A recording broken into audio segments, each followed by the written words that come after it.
Cuando tenía unos 6 años, vivíamos en una casa antigua de 2 pisos más un ático al que se podía entrar caminando.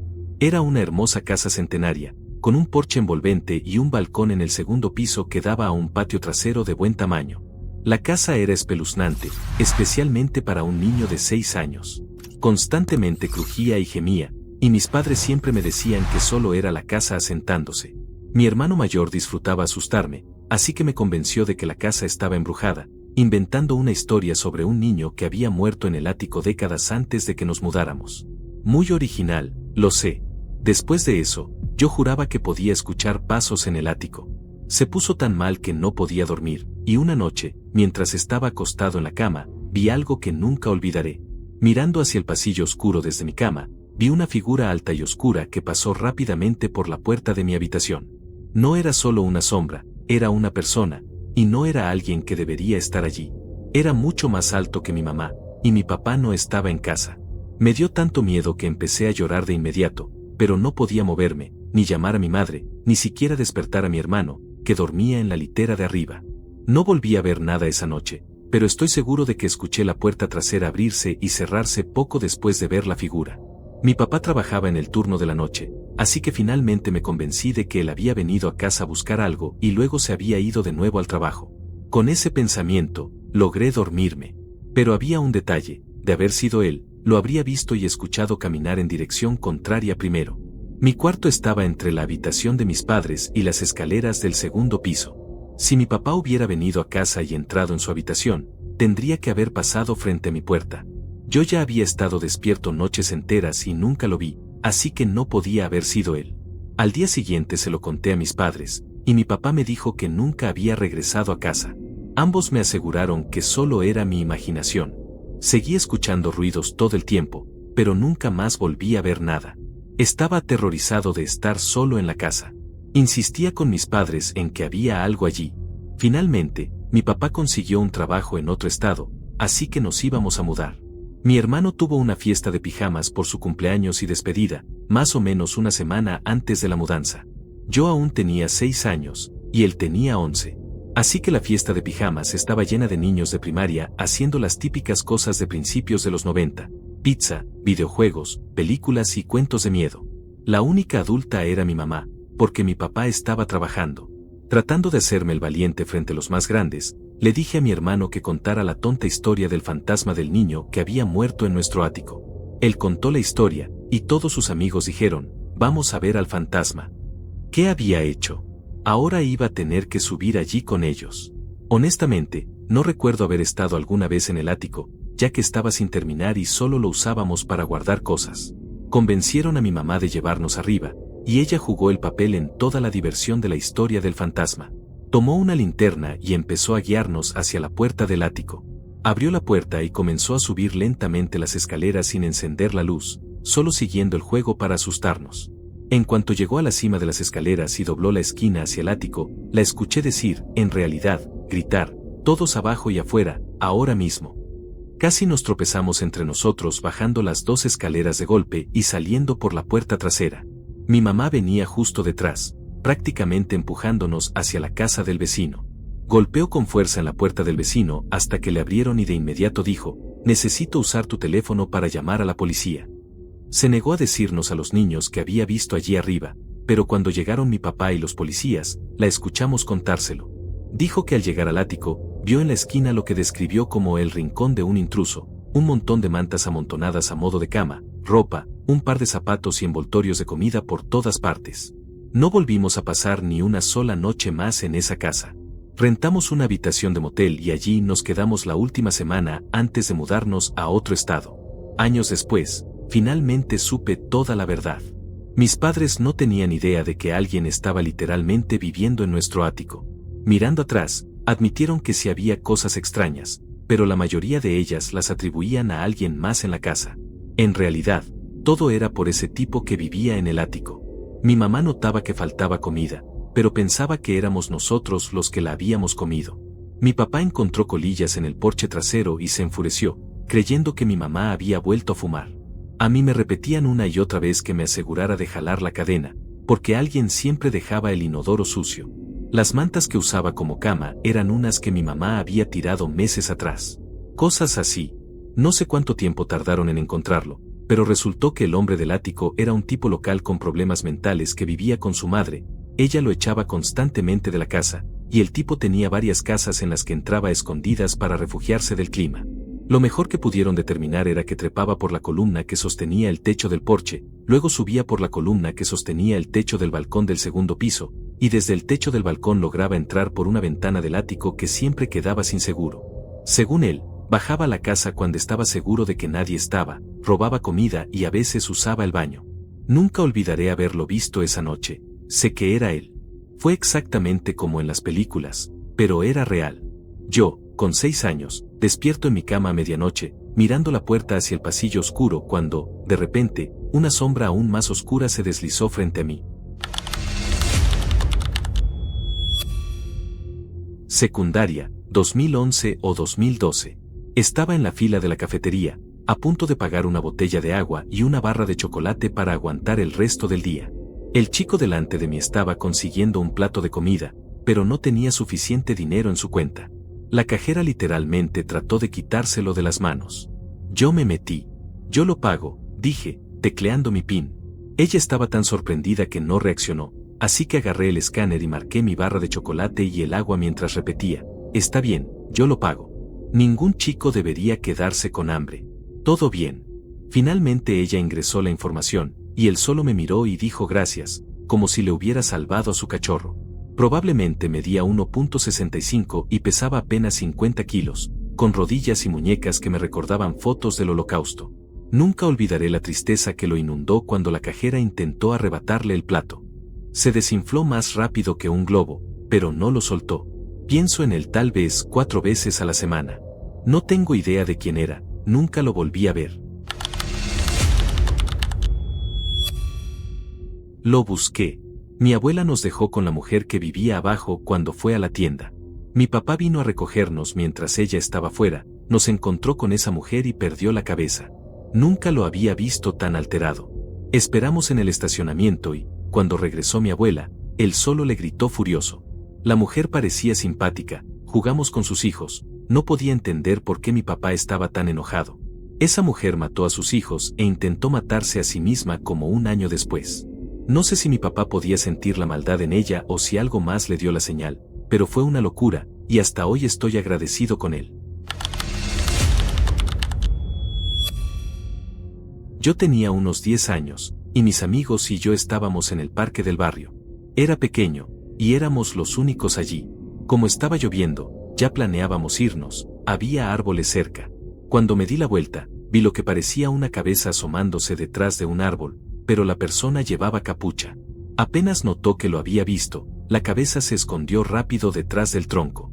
Esa zona era conocida por depredadores de niños, y mi escuela quedaba justo al lado del parque. Se me heló la sangre. Era un niño muy cínico, obsesionado con cosas mórbidas, y me encantaba ver casos de crímenes reales. Así que entendí de inmediato el peligro en el que estábamos. Corrí hacia mis amigos y les dije que teníamos que irnos ya. Los llevé a todos de regreso a sus casas a salvo, pero la paranoia se puso peor cuando me tocó caminar solo hasta mi casa. Todo el camino iba mirando por encima del hombro. Por suerte, ninguno salió lastimado. Ahora tengo 18 años y me aseguro de que mi hermano menor nunca vaya allí solo. Una noche, cuando tenía 6 o 7 años, escuché unos golpeteos y raspones raros en mi ventana. No había arbustos ni nada cerca que pudiera causar eso, así que me asusté lo suficiente como para despertar a mi mamá. Ella parecía molesta de que la hubiera despertado tan tarde, pero aún así fue a revisar. Encendió la luz exterior y empezó a abrir la puerta, pero enseguida la cerró de golpe y la trabó de nuevo. Con toda calma, me dijo que fuera a quedarme en el cuarto de mi hermano mayor mientras llamaba a la policía. Lo dijo tan natural, que no me di cuenta de lo grave y alarmante que era. Yo solo hice lo que me pidió. La policía vino, revisó todo y finalmente se fue. Mamá nos dijo que todo estaba bien, y que podía quedarme a dormir en el cuarto de mi hermano si quería, lo cual, por supuesto, hice. Años más tarde, me enteré de que cuando encendió la luz y entreabrió la puerta, escuchó a alguien corriendo. La policía dijo que la tierra fuera de mi ventana estaba removida, como si algo, o alguien, hubiera estado parado allí y moviéndose recientemente. Nunca supimos si fue un animal, un merodeador o nada, pero fue aterrador. Estrella de oro para mi mamá por su gran actuación, nunca perdió la calma ni nos dejó ver que estaba preocupada. Una noche, quizá cuando tenía 13 años, estaba durmiendo en mi cuarto de infancia, que quedaba justo al frente de la casa, junto a la puerta principal. Teníamos una cerca alta con árboles de ficus para la privacidad, y un portón viejo de metal de unos 2 metros. Estaba tan deteriorado que a menudo se atoraba, había que forzarlo para abrirlo. La gente que no vivía ahí nunca podía cerrarlo bien, tenía un truco especial. La cerca tenía luces arriba que quedaban encendidas toda la noche, así que incluso con las persianas bajas, una luz tenue se filtraba. Me despertó mi gata bufando con furia hacia la ventana. Después de frotarme los ojos y ponerme los lentes, vi la sombra de lo que parecía un hombre parado afuera. Mi gata gruñía y bufaba, y luego empezó un golpeteo, suave, casi como si alguien tocara con la punta de la uña. Paralizado unos segundos, finalmente me levanté en silencio y desperté a mis padres. Mi papá salió a revisar, mientras mi mamá y yo mirábamos por la puerta a ver qué encontraba. No había nadie. El portón seguía completamente cerrado. No había forma de que alguien hubiera pasado sin hacer ruido, y escalar los ficus era igual de improbable. La única otra opción era que hubiera entrado por el patio del vecino. Hasta hoy, me pone la piel de gallina lo enojada que estaba mi gata con quien sea que estaba allí afuera. Ella murió a los 17, cuando yo tenía 22, pero de verdad fue mi compañera de vida. Una vez, de niño, me desperté en medio de la noche. Estuve acostado un rato intentando volver a dormir, pero seguía escuchando un leve rasguño. Pasaban los minutos y no paraba. Frustrado, me levanté para ver de dónde venía. Lo más extraño era que, no importaba hacia dónde mirara, siempre parecía venir de un lugar distinto. Derrotado, volví a la cama. Fue entonces cuando escuché no solo el rasguño, sino también un leve cosquilleo dentro de mi oído, seguido de la peor realización. El sonido venía de dentro de mi propia cabeza. Después de media hora de agonía, mi papá finalmente sacó con unas pinzas un insecto tijereta de mi oído. Nunca volvió a pasar, pero desde entonces les tengo un odio absoluto. La historia de mi hijo, tiene 19 ahora, pero todavía la recuerda seguido. Siempre hablé con mis hijos sobre no subirse a autos, no hablar con extraños, todo eso. Al día siguiente de una de esas charlas, un auto con 2 hombres se acercó a mi hijo de 8 años y a su amigo mientras caminaban a casa desde la escuela. Los hombres les pidieron direcciones para llegar a los campos de fútbol. Nosotros vivimos justo al lado, así que mi hijo trató de explicarles. Ellos actuaban como que no entendían y les pidieron a los niños que subieran al auto para mostrarles, y lo hicieron. Mi hijo regresó llorando a casa. No pasó nada. Los hombres los dejaron y hasta les dieron dinero por las molestias. Pero mi hijo sabía que estaba mal, pensó todo el camino que lo iban a descuartizar. Yo le había advertido específicamente de que a veces los extraños pedían direcciones para atraer a los niños. Incluso le había dicho lo peligroso que era que los campos estuvieran al lado del bosque y la carretera, en las afueras del pueblo, fuera de la vista, fácil para escapar. Él sabía todo eso. No quería subirse, pero su amigo sí, y lo siguió pensando en mi lección de nunca dejar atrás a un amigo y permanecer juntos. Tuvo pesadillas durante semanas y se volvió muy protector con su hermano y su hermana menores. En su mente, sentía que lo habían secuestrado, y eso le dejó un trauma. Nunca volvió a subirse a otro auto. Y a mí me afectó también. Crees que puedes advertirles lo suficiente, pero nunca es bastante.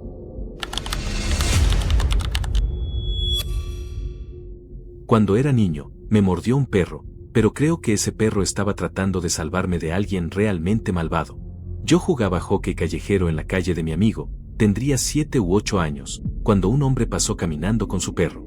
Empezó a hablarnos y dijo, «Oh, ¿les gustan las pelotas de tenis? Tengo un montón en mi garaje, ¿se las puedo dar?» Yo dije que no, pero insistía en que fuéramos con él. Entonces el perro se volvió loco. Todavía recuerdo su mirada, pánico, miedo. No sé, corrió hacia un lado, luego volvió hacia mí, mordió mi palo de hockey y lo sacudió, luego saltó y me mordió la muñeca. El hombre salió corriendo, y yo corrí a la casa de mi amigo. No pasó mucho, cuando la esposa de ese hombre, o tal vez su madre, apareció en la puerta disculpándose una y otra vez. Nunca volví a ver ni al hombre ni al perro. La mordida necesitó un par de puntos, pero milagrosamente no sangró casi nada. Fue cerca de mi arteria radial, pero por suerte nada se rompió y el daño fue mínimo. Mirando atrás, creo que el perro intentaba protegerme del destino que tuvieron otras niñas del vecindario. Unos años más tarde, ese hombre fue arrestado por agredir a 2 chicas de nuestra edad. Descansa en paz el buen perro, y que ese hombre se pudra en el infierno.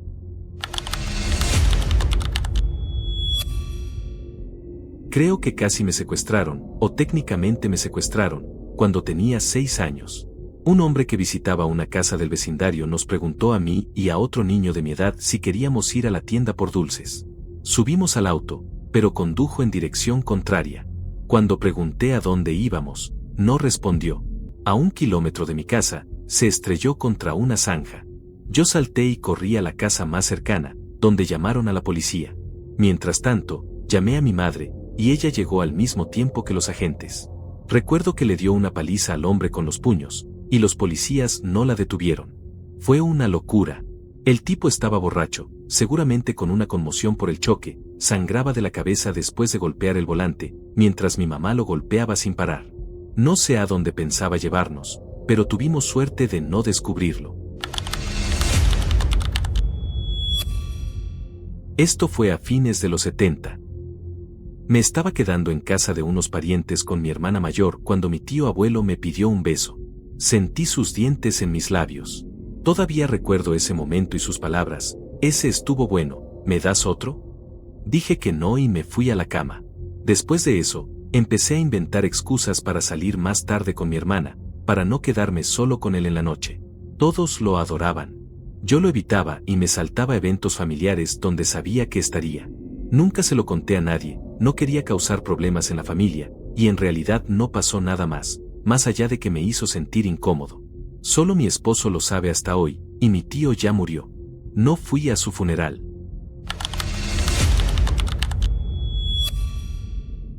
Un hombre trató de meterme en la cajuela de su auto cuando era niño. Estaba patinando con un amigo en el estacionamiento subterráneo de su edificio. Había un hombre parado junto a su BMW, mirándonos. No pensamos mucho en eso, porque el garaje tenía acceso con código y cada inquilino tenía su espacio. Cada vez que pasábamos patinando, el tipo caminaba hacia nosotros y luego volvía a su coche. Algo raro, pero lo ignoramos. Después, mi amigo subió por un vaso de agua. El hombre corrió hacia mí, me puso en una llave de cabeza, me arrastró hasta su auto y me presionó contra él, gritándome en un idioma que no entendía. Mientras pasaba eso, vi a una niña de unos 8 años llorando en el asiento trasero. Nos miramos a los ojos, estaba aterrada. Yo estaba indefenso, atrapado en el agarre de un adulto, sin poder correr aunque me soltara porque tenía los patines puestos. Mientras tanto, él intentaba abrir la cajuela, presumiblemente para meterme allí. De repente, una mujer pasó y le gritó desde la entrada del garaje. Él me soltó. Yo corrí directo al departamento de mi amigo, temblando. Su mamá estaba en casa y bajó de inmediato a confrontarlo, pero ya se había ido. Viéndolo ahora, lo más perturbador es que su madre trabajaba en el turno de noche en un casino y nos había dejado solos para jugar Nintendo y tener la pijamada. Como adulto, me doy cuenta de lo grave que fue, y espero que esa niña esté bien. Cuando no me sentía bien de niño, mi mamá me llevaba a su trabajo en la tienda de abarrotes, porque su jefe, un hombre, no tenía problemas siempre y cuando yo no molestara a los clientes. A mí me encantaba, porque significaba no ir a la escuela, ver televisión sin parar y comer botanas gratis. Cuando tuve mi primer periodo, mi mamá me recogió en la escuela y me llevó a su trabajo. Una vez allí, me paseó por todos lados, asegurándose de que todos supieran que ya me había convertido en mujer y que estaba usando mi primera toalla. Incluso se lo dijo a los clientes y a su jefe, aunque yo le pedía que se detuviera. Mientras estaba sentada en la parte trasera viendo televisión sola, nunca tuve tantas visitas de sus compañeros hombres, quienes me halagaban por mi aspecto y mi madurez. Quería desaparecer, ese fue el último día que me sentí segura allí.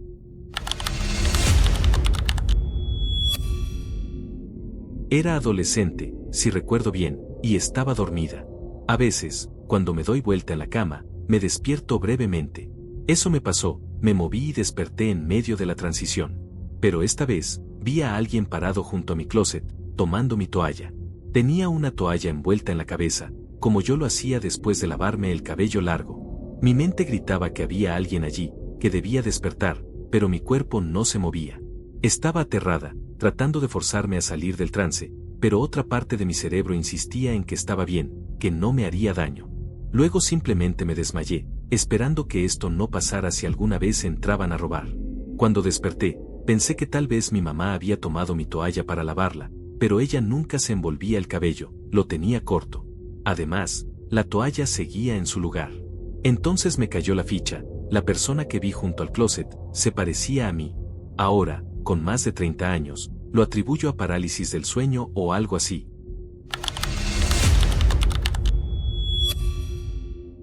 Cuando tenía unos 10 años, vivía en un pueblo pequeño y caminaba a la escuela todos los días, generalmente con mi mejor amiga, que vivía a 2 casas.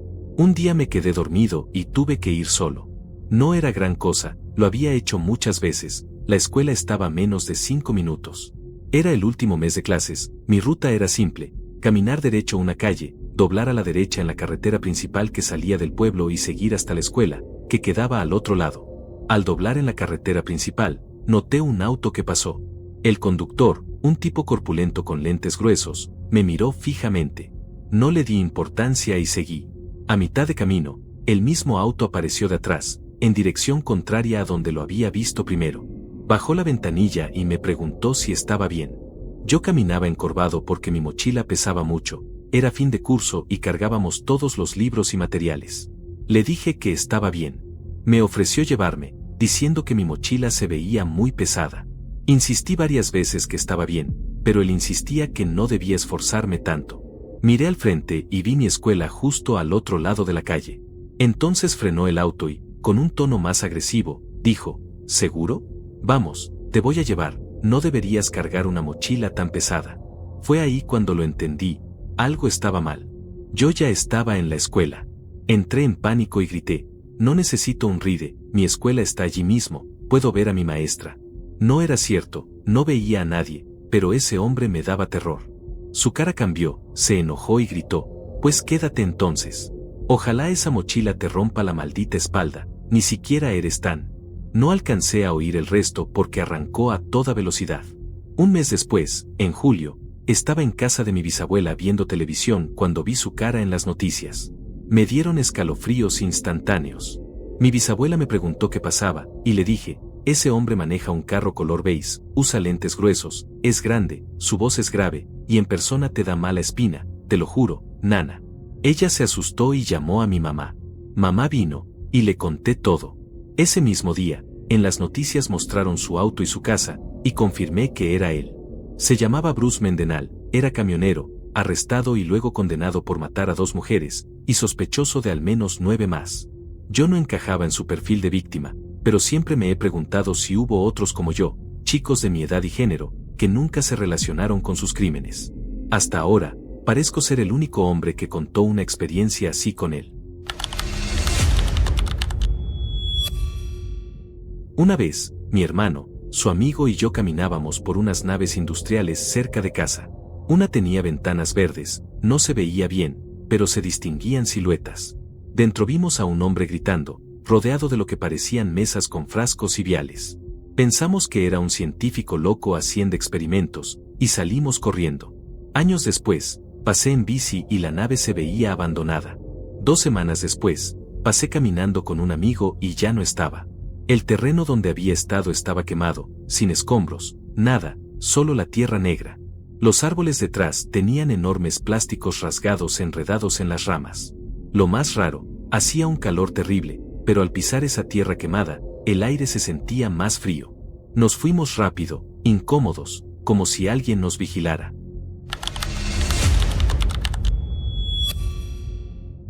No es mi historia, es de una pariente, a quien llamaré M. La madre de M fue víctima de una pareja de asesinos seriales muy conocidos, fue su primera víctima, aunque su cuerpo nunca apareció. De niña, M recuerda a su mamá entrando en pánico porque un hombre y una mujer en un auto la seguían, tratando de atraerlas. Escaparon y llegaron a casa, hicieron una denuncia, pero no pasó nada. Volvió a ocurrir, los mismos lo siguieron, otro reporte, ninguna acción. Poco después, M estaba sola en casa, oyó la puerta abrirse y pasos en la escalera. Al salir de su cuarto, vio a la mujer del auto parada allí. Le preguntó si su madre estaba, M dijo que no. Sin más, la mujer bajó y se fue. Días después, la madre de M desapareció y nunca la volvieron a ver. Cuando atraparon a la pareja, otra víctima sobreviviente contó que se jactaban de sus crímenes y de los trofeos que guardaban. Así se supo la horrible verdad de lo que pasó con la madre de M, aunque nunca hallaron sus restos. Uno de ellos se quitó la vida después, pero su esposa sigue presa hoy, en la misma ciudad donde vive M. Ella nunca olvidará el día que tuvo frente a esa mujer en la escalera.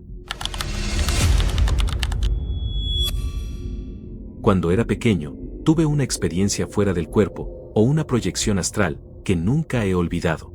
Fue tan real que, más de 20 años después, la recuerdo con claridad. Me desperté y me vi desde arriba, dormido en la cama. Algo me arrastraba fuera de mi cuarto, y yo seguí el impulso, flotando escaleras abajo hacia la sala. Vi la televisión y el mueble en la pared central, y el escritorio de mi mamá junto a las escaleras.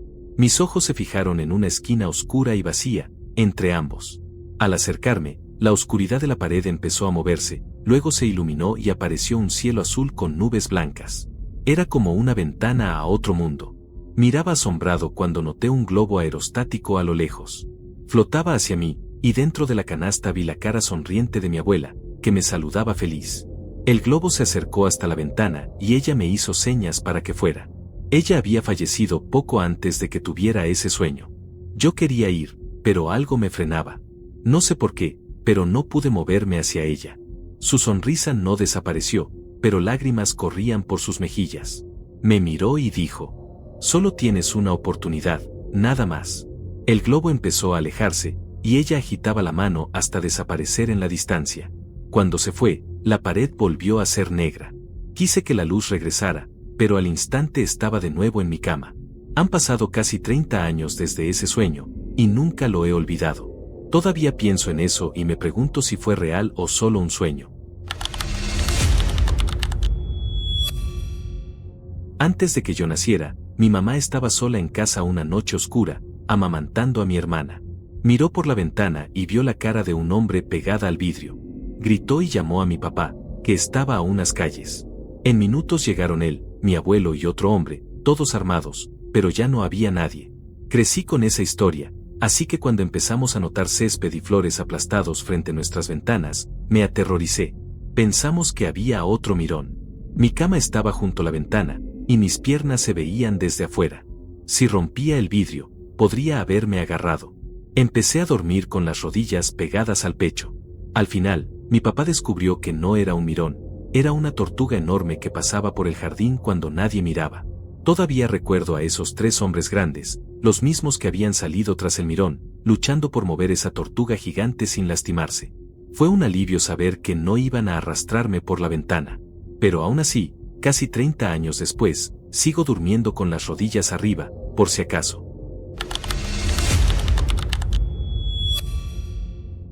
Cuando tenía 6 años, vivíamos en un departamento público con mis padres y 2 hermanos, con quienes compartía cuarto. Mi hermano y yo dormíamos en una litera, yo arriba, y mi hermana tenía una cama al otro lado. Una noche me desperté en la madrugada y no pude volver a dormir. Había luz de luna, así que no estaba completamente oscuro. Miré alrededor y vi a un hombre caminar lentamente desde la puerta, pasando junto a mi cama. Al pasar, giró la cabeza y me miró, antes de desaparecer a través del armario. Era más alto que la litera, vestía un overol gris azulado y botas. Su cara estaba terriblemente quemada, con la piel cayéndose y el cabello empapado. Incluso vi un número en su uniforme, 612. Me congelé del miedo, intenté llamar a mi mamá, pero solo salió un chillido. Me tapé hasta el cuello y me quedé mirando la habitación hasta que salió el sol. 10 años después nos mudamos a una calle tranquila. Un anciano del barrio, que era como historiador local, siempre contaba historias de la zona, sobre todo de fantasmas. Un día le conté la mía, por curiosidad. Escuchó con atención, asintiendo, y luego me dijo que los departamentos donde yo vivía habían sido construidos para los trabajadores de una fábrica de botellas de vidrio. 20 años antes de que yo naciera, una explosión y un incendio habían matado al 70% de los obreros. Nunca olvidaré esa experiencia.